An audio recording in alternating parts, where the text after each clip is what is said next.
नमस्कार, मी Sarita Rathod. The news प्लसच्या बातमीपत्रात आपलं स्वागत. सुरुवातीला एक नजर आजच्या ठळक घडामोडीवर. लोकसभेवेळी भाजपाच्या काही नेत्यांनी केलं प्रणिती शिंदेंना मतदान. माजी केंद्रीय गृहमंत्री सुशीलकुमार शिंदे यांचा गौप्यस्फोट. ज्ञानेश्वर माऊलींची पालखी गुरुवारी तर जगद्गुरू संतश्रेष्ठ तुकाराम महाराजांची पालखी शुक्रवारी करणार सोलापूर जिल्ह्यात प्रवेश. लाडकी बहीण योजनेसाठी अर्ज भरताना नियम डावलत घेतले पैसे. सोलापुरातील 2 नेट कॅफेच्या चालक मालकाविरुद्ध गुन्हा दाखल. आणि पुण्यात जगन्नाथ रथयात्रा महोत्सव मोठ्या उत्साहात संपन्न. अनेक भाविकांच्या उपस्थितीत सोहळ्याला चढला भक्तिमय रंग. लोकसभेवेळी भाजपाच्या काही नेत्यांनी प्रणिती शिंदे यांना मतदान केल्याचा गौप्यस्फोट माजी केंद्रीय गृहमंत्री सुशीलकुमार शिंदे यांनी केलाय. लोकसभा निवडणुकीत भाजपाच्या काही नेत्यांनी काँग्रेसच्या खासदार प्रणिती शिंदे यांना मदत केली आहे, पण आम्ही या नेत्यांचं नाव घेणार नाही असा गौप्यस्फोट देशाचे माजी केंद्रीय गृहमंत्री आणि काँग्रेसचे ज्येष्ठ नेते सुशीलकुमार शिंदे यांनी रविवारी केला. काँग्रेसच्या वतीनं रविवारी सोलापुरातील अक्कलकोट रोड येथील एका मंगल कार्यालयामध्ये घेण्यात आलेल्या कृतज्ञता मेळाव्याप्रसंगी ते बोलत होते. यावेळी काँग्रेसच्या ज्येष्ठ नेत्या उज्ज्वला शिंदे, माजी आमदार नरसय्या आडम, प्रकाश अलगुलवार, दिलीप माने, विश्वनाथ चाकोते, धर्मराज काडादी, उत्तम प्रकाश खंदारे, अस्मिता गायकवाड, नंदकुमार पवार, चेतन नरोटे, निहाल किर्नळी, अबुतालिब डोंगरे आदींची उपस्थिती होती. पुढे बोलताना सुशीलकुमार शिंदे म्हणाले की मी आजवर 9 ते 10 निवडणुका लढवल्या. यंदाची निवडणूक आमच्या दृष्टीनं खूपच सोपी होती. मला सर्वात कमी त्रास या निवडणुकीत झालाय.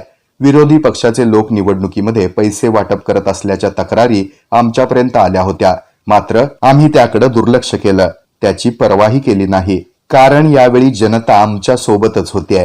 तेव्हा आता काँग्रेसला सहकार्य करणाऱ्या भाजप नेत्यांची मी नावं घेणार नाही असंही सुशीलकुमार शिंदे यावेळी म्हणाले. सुशीलकुमार शिंदे यांनी केलेल्या या गौप्यस्फोटामुळे आता राजकीय वर्तुळामध्ये अनेक चर्चांना उधाण आलं आहे. ज्ञानेश्वर माऊलींची पालखी गुरुवारी तर शुक्रवारी जगद्गुरू तुकाराम महाराजांची पालखी सोलापूर जिल्ह्यात प्रवेश करणार आहे. आळंदीहून पंढरपूरसाठी प्रस्थान ठेवलेली संत ज्ञानेश्वर महाराजांची पालखी गुरुवारी अर्थातच 11 जुलै रोजी माळशिरस तालुक्यातील धर्मपूर येथे सोलापूर जिल्ह्यात प्रवेश करणार आहे. तर देहूहून प्रस्थान ठेवलेली जगद्गुरू श्री संतश्रेष्ठ तुकाराम महाराज यांची पालखी मजल दरमजल करत शुक्रवारी म्हणजेच 12 जुलै रोजी पुणे सोलापूर जिल्ह्यातील सरहद्द असलेल्या नीरा नदीचा पूल ओलांडून सोलापूर जिल्ह्यामध्ये प्रवेश करत आहे. सोलापूर जिल्हा प्रशासनाकडून या दोनही पालखी सोहळ्याच्या स्वागताची जंगी तयारी करण्यात येत आहे. संत तुकाराम महाराज पालखी सोहळा 12 जुलै रोजी पुण्यातील इंदापूर तालुक्यातील सराटी येथे मुक्कामी असणार आहे. हा मुक्काम आटपून सोलापूर पुणे जिल्हा सरहद्दीवरील नीरा नदीचा पूल ओलांडून सोलापूर जिल्ह्यामध्ये ती पालखी प्रवेश करणार आहे. यावेळी पालकमंत्री चंद्रकांत पाटील यांच्यासह सोलापूर जिल्हा प्रशासनाकडून या पालखीचं स्वागत करण्यात येणार आहे. पालखी सोहळा पुढे अकलूज नगर परिषद हद्दीतील गांधी चौकामध्ये आल्यानंतर माजी उपमुख्यमंत्री विजयसिंह मोहिते पाटील, आमदार रणजितसिंह मोहिते पाटील, खासदार धैर्यशील मोहिते पाटील यांच्या हस्ते सोहळ्याचं स्वागत करून हा सोहळा अकलूज येथील सदाशिवराव माने विद्यालयाच्या प्रांगणामध्ये गोल रिंगण पूर्ण करून पालखीचा मुक्काम होईल. 13 जुलै रोजी पालखी सोहळा माळीनगर येथे उभे रिंगण होऊन हा सोहळा बोरगाव मुक्कामी जाईल. 14 जुलैला बोरगाव येथील मुक्काम आटोपून तोंडले येथे धाव्यावर धावा घेत पंढरपूर तालुक्यातील पिराची कुरवली येथे मुक्काम होणार आहे. आणि 15 जुलैला या पालखी सोहळ्याचं बाजीराव विहिरी नजीक उभं रिंगण होऊन सोहळा वाखरी मुक्कामी जाणार आहे. 16 जुलैला वाखरी मुक्कामानंतर सायंकाळी सोहळा पंढरपूर शहरामध्ये प्रवेश करणार आहे. लाडकी बहीण योजनेअंतर्गत फॉर्म भरण्यासाठी पैसे घेतल्याप्रकरणी सोलापुरातील 2 नेट कॅफे चालक मालकाविरुद्ध गुन्हा दाखल करण्यात आलाय. सध्या महाराष्ट्र शासनाकडून राज्यामध्ये मुख्यमंत्री माझी लाडकी बहीण ही योजना राबवत आहेत. या योजनेसाठी लाभार्थी महिलांकडून कसलीही रक्कम अथवा कोणत्याही प्रकारची फी न आकारता याबाबतचा अर्ज भरून घेणं अपेक्षित आहे. मात्र 100 ते 200 रुपये आकारल्यामुळं सोलापुरातील 7 रस्ता परिसरातील 2 नेट कॅफे चालक मालकांविरुद्ध शनिवारी रात्री गुन्हा नोंद करण्यात आला आहे. या प्रकरणी मंडल अधिकारी सारिका कल्याण वावळ यांनी फिर्याद दिली. प्रगती नेट कॅफे आणि योगेश्वर नेट कॅफेचे चालक मालक अशी गुन्हा नोंदलेल्या कॅफेची नावं आहेत. सदर बाजार पोलिसांनी या संदर्भामध्ये गुन्हे दाखल केले आहेत. राज्य शासनानं राबवलेल्या मुख्यमंत्री माझी लाडकी बहीण ही योजना राज्यात सर्वत्र सुरू आहे. या योजनेअंतर्गत पात्र महिलांना प्रतिमाहा 1,500 रुपये शासन देणार आहे. या योजनेचे ऑनलाईन अर्ज भरत असताना महा ई सेवा केंद्र अथवा नेट कॅफे यांनी कोणतंही शुल्क न आकारता मोफत अर्ज भरून महिला लाभार्थ्यांना सहकार्य करण्याबाबत शासन निर्देश दिले आहेत. शासन संबंधित सेवा केंद्राला प्रति अर्जामागे 50 रुपये शुल्क देत आहे. असं असताना देखील सोलापुरातील 7 रस्ता परिसरातील 2 नेट कॅफे चालकांनी लाभार्थी महिलांकडून 100 आणि 200 रुपये शुल्क आकारल्याचं दाखल केलेल्या फिर्यादीत म्हटलं आहे. सदर बाजार पोलिसांनी संबंधित नेट कॅफे चालकांविरुद्ध शनिवारी रात्री गुन्हा दाखल केलाय. पुण्यात जगन्नाथ रथयात्रा महोत्सव मोठ्या उत्साहात साजरा करण्यात आला. ओडिसातील जगन्नाथपुरी येथील रथयात्रेच्या पार्श्वभूमीवर पुण्यामध्ये सप महाविद्यालयाच्या प्रांगणात आरती करून जगन्नाथ रथयात्रेला प्रारंभ झाला. भगवान जगन्नाथ, बलदेव आणि सुभद्रा यांच्या मूर्ती विराजमान झालेल्या 20 फुटी रथातून ही भव्य मिरवणूक निघाली. या प्रसंगी खासदार मेघना कुलकर्णी, मंत्री चंद्रकांत पाटील, आमदार माधुरी मिसाळ, आमदार भीमराव तापकीर, शेखर मुंदडा, राजेश पांडे, कृष्ण चैतन्य स्वामी, प्रबोधानंद स्वामी, इस्कॉन मंदिरचे अध्यक्ष राधेश्याम प्रभू यांची प्रमुख उपस्थिती होती. पुण्यातील या महोत्सवाचे हे 8वे वर्ष आहे. ठिकठिकाणी या रथयात्रेचे स्वागत करण्यात आले. रथयात्रे समारोपानंतर भगवंतांना 56 भोगांचा नैवेद्य अर्पण करून आरती झाली. रथयात्रा मार्गावर सुमारे 1 लाख प्रसादाची पाकिटे वाटप करण्यात आली. अनेक बाबींसाठी जागतिक स्तरावर आकर्षण असलेल्या बर्लिन शहराची सफर करूया. द न्यूज प्लसचे संचालक उमाकांत चौंडे यांच्यासोबत पाहूया विदेशवारी सोलापुरीचा हा वृत्तांत. दर्शक हो, आजवरच्या जागतिक घडामोडींमध्ये जर्मनीला अत्यंत महत्वाचं स्थान आहे आणि या सर्व घडामोडींचा साक्षीदार म्हणून महत्वाचं ठरतं ते बर्लिन हे शहर. या बर्लिन शहरामध्ये अनेक ठिकाणं, अनेक वास्तू विविध ऐतिहासिक घडामोडींची आजही साक्ष देत आहेत. तेव्हा जगप्रसिद्ध बर्लिन थेट अनुभवूया द न्यूज प्लसचे संचालक उमाकांत चौंडे यांच्यासोबत. अर्थातच विदेशवारी सोलापुरीचा हा खास वृत्तांत. तर मित्रांनो, हे आहे पार्लमेंट अर्थात संसद भवन. हे जर्मनीमधील एक सत्ता केंद्र इमारत होती. नाझी जर्मनी अर्थात हिटलरच्या नाझी पक्षाने याचा खूप वापर केला. दुसऱ्या महायुद्धात याचं मोठं नुकसान झालं. अर्ध्याच्या वर याचा भाग कोसळला. तर एकदा हे आगीच्या भक्षस्थानी पडले. परंतु त्यातूनही 1960 साली या वास्तूची पुनर्बांधणी करण्यात आली आणि त्याचं आधुनिकीकरण करण्यात आलं आणि ही वास्तू पर्यटकांसाठी खुली करण्यात आली. हे आहे पार्लमेंटचा डोम. त्यानंतर त्यावर एक काचेचा सुंदर डोम अर्थात घुमट उभा करण्यात आला. तो अलीकडेच म्हणजे 1995 साली हा काचेचा आधुनिक घुमट उभा केला बरं का. यावरून बर्लिन मधील बराचसा भाग खूप छान दिसतोय. यावर प्रवेश विनामूल्य असून फक्त आधी नोंदणी करावी लागते. बरेच पर्यटक या ठिकाणी जाण्यासाठी उत्सुक असतात बरं का. वरून फारच विलोभनीय दिसतं हे सगळं. बर्लिन शहरामध्ये पाहण्यासारख्या खूप काही गोष्टी आहेत. बर्लिन शहराच्या मध्यभागी आणखी एक गोष्ट बघण्यासारखी आहे आणि ती मी तुम्हाला आता दाखवणार आहे, ज्याचं नाव आहे टीव्ही टॉवर.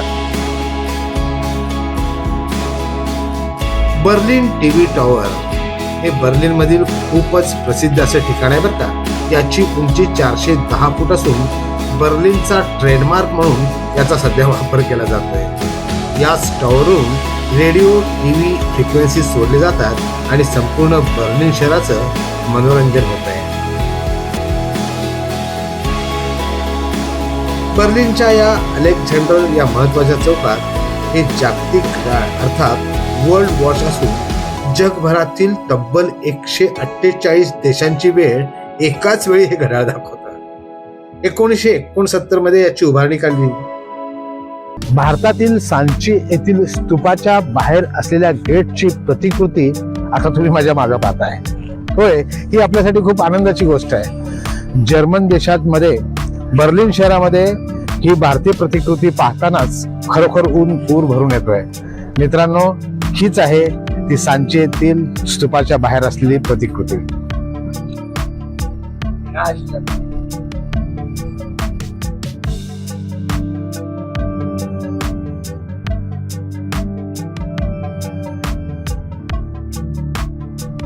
मित्रांनो, हे आहे Holocaust memorial.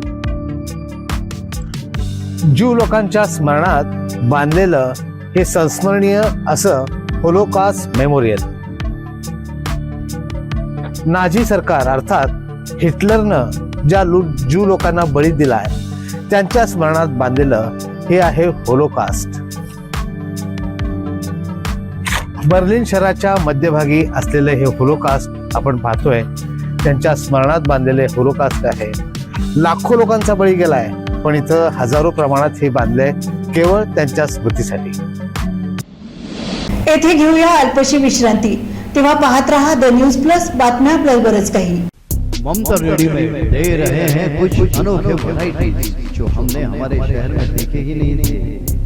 Trendy fashionable shoes, T shirt, jeans, cotton pant, jacket, track pant, इतनी सारी वैरायटीज कि अपनी पसंद का प्रोडक्ट तो खरीदना ही पड़ेगा. एथनिक में सूट, शेरवानी, फैंसी, ब्लेजर, कुर्ता पैजामा की तो भरपूर वैरायटी मिलेगी. रीजनेबल रेट में बढ़िया वैरायटी कहीं मिलती हो तो वो है सिर्फ और सिर्फ ममता रेडीमेड. प्राइस डिसेंसी और रीजनेबल रेट्स भी हमारी पहचान. ममता रेडीमेड. अपनी पसंद चुनिए और अपनी स्टाइल और लुक्स को बेहतर बनाइए. लुक, फैशन और स्टाइल का दूसरा नाम ममता रेडीमेड. हमारा पता ममता रेडीमेड, लश्कर, शोलापुर.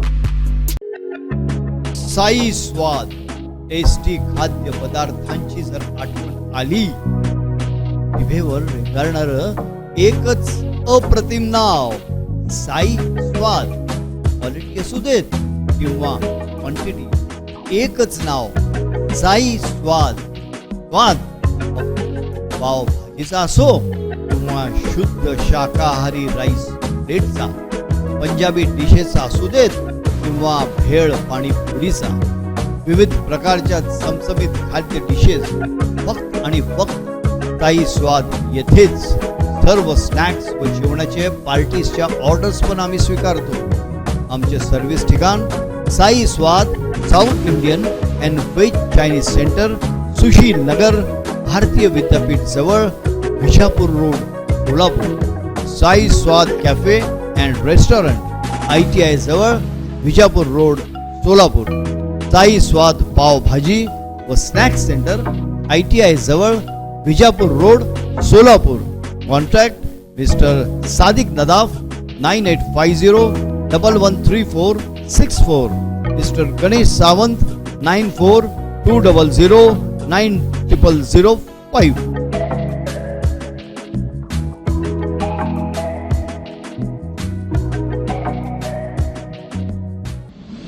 रविवारी चंद्रदर्शन होताच मोहरम निमित्त सोलापूर शहरातील मानाच्या 25 पंजांची स्थापना करण्यात आली. 7 जुलैला अर्थातच रविवारी चंद्रदर्शन होताच मुहरम निमित्त सोलापूर शहरातील मानाच्या असलेल्या 25 पंजाची स्थापना करण्यात आली. 12 जुलैपर्यंत इतर पंजे स्थापन होतील अशी माहिती माजी नगरसेवक मकबूल मोहोळकर यांनी दिली. सोलापूर शहरात जवळपास 300 पंजे स्थापन होतात. हे पंजे मध्यवर्ती मंडळाप्रमाणे विभागून दिले गेले आहेत. आसार मैदान ते विजापूर वेस दरम्यान हे पंजे मिरवणुकीनं विसर्जित होणार आहेत. शेवटचा पंजा पीर बारा इमाम 17 जुलै रोजी रात्री 12 वाजता निघेल आणि विजापूर वेस येथे भेटीचा सोहळा होईल. पंचकट्टा मार्गे सिद्धेश्वर देवस्थान येथे तो विसर्जित होईल. रविवारी पंजे स्थापनेवेळी नूतन उपाध्यक्ष हाजी अहमद अली मोहोळकर, खजिनदार शाह इक्बाल दुर्वेश, सेक्रेटरी शकील मौलवी, आयाज बिना मुसा मुर्शद, पीर अहमद शेख आदींची उपस्थिती होती. धनगर समाजाच्या विविध मागण्यांसाठी उपमुख्यमंत्री देवेंद्र फडणवीस यांना निवेदन देण्यात आलं. धनगर समाज आणि NT प्रवर्गातील अ, ब, क, ड या सर्व तरुणांना अण्णासाहेब पाटील महामंडळाच्या धर्तीवर 30 लाख रुपये बिनव्याजी कर्ज मिळावं याची तात्काळ अंमलबजावणी करण्यात यावी. तशा प्रकारचे आदेश सर्व बँकांना द्यावेत. पंढरपूर येथे अहिल्या भवनसाठी जागा उपलब्ध करून 5 कोटी निधी द्यावा.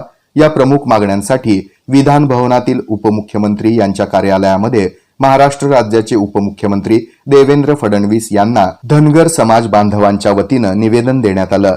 यावेळी माऊली हळणकर, नवनाथ पडळकर, अमोल कारंडे, पुण्यश्लोक अहिल्यादेवी होळकर विद्यापीठाचे सिनेटचे सदस्य यतिराज होनमाने यांच्यासह धनगर समाजाचे शिष्टमंडळ उपस्थित होतं. निवेदनात करण्यात आलेल्या सर्व मागण्या मान्य न झाल्यास पंढरपूर येथे आषाढी एकादशीला पहाटे 2 वाजता विठ्ठल मंदिराला शेळ्या आणि मेंढ्यांसह धनगर समाज बांधव प्रदक्षिणा घालणार आहेत असा इशारा यावेळी देण्यात आलाय. यावेळी होणाऱ्या सर्व परिणामाची जबाबदारी सरकारवर असेल असं देखील धनगर समाजाच्या शिष्टमंडळानं या निवेदनावेळी सांगितलं आहे.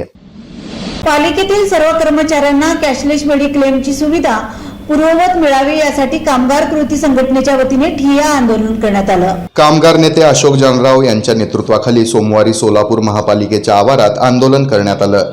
विविध घोषणांनी परिसर दणाणून सोडला. सोलापूर महापालिकेतील मेडिक्लेम कॅशलेस पद्धतीचं औषधोपचार करणं ही बाब अत्यंत गरजेची आहे. राज्य शासनानं 5 लाखांपर्यंत मोफत औषधोपचार करण्याचं जाहीर केलं असलं तरी त्यामध्ये महानगरपालिका कामगारांना अद्याप मोफत औषधोपचार मिळत नाही.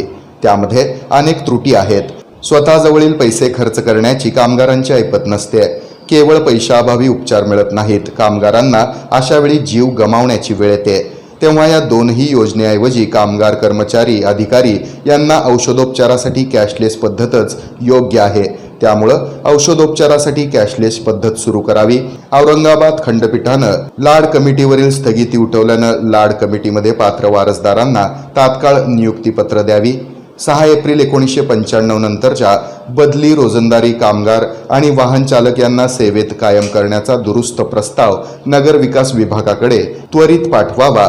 घंटागाडी आणि जलशुद्धीकरण केंद्राकडील कंत्राट पद्धत बंद करून कामगारांना महापालिकेमध्ये पूर्वीप्रमाणे सामावून घ्यावं. घनकचरा विभागातील 190 बिगारी सेवकांच्या झोनकडे केलेल्या बदल्या रद्द करून पूर्वीप्रमाणे घनकचरा विभागामध्ये काम द्यावं. सेवानिवृत्त सेवकांना सेवानिवृत्तीच्या दिवशीच फंडाची रक्कम अदा करावी आदी मागण्यांचं निवेदन उपायुक्त आशिष लोकरे यांना देण्यात आलं. मागण्यांचा विचार न झाल्यास तीव्र आंदोलन छेडण्याचा इशारा कामगार नेते अशोक जानराव आणि सरचिटणीस प्रदीप जोशी यांनी दिलाय. यावेळी शेषराव शिरसट, बाबासाहेब क्षीरसागर, अजय क्षीरसागर, दत्ता तुळसे, उमेश गायकवाड, वंदना वाघमारे, प्रकाश सोनवणे यांच्यासह कर्मचारी मोठ्या संख्येनं उपस्थित होते. शेवटी पुन्हा एक नजर ठळक घडामोडीवर. लोकसभेवेळी भाजपाच्या काही नेत्यांनी केलं प्रणिती शिंदेंना मतदान. माजी केंद्रीय गृहमंत्री सुशीलकुमार शिंदे यांचा गौप्यस्फोट.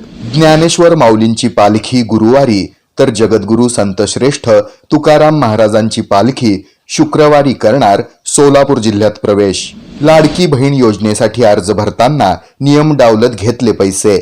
सोलापुरातील 2 नेट कॅफेच्या चालक मालकाविरुद्ध गुन्हा दाखल. आणि पुण्यात जगन्नाथ रथयात्रा महोत्सव मोठ्या उत्साहात संपन्न. अनेक भाविकांच्या उपस्थितीत सोहळ्याला चढला भक्तिमय रंग. याबरोबरच हे बातमीपत्र संपलं. तेव्हा पुन्हा भेटूया पुढील बातमीपत्रात. नमस्कार.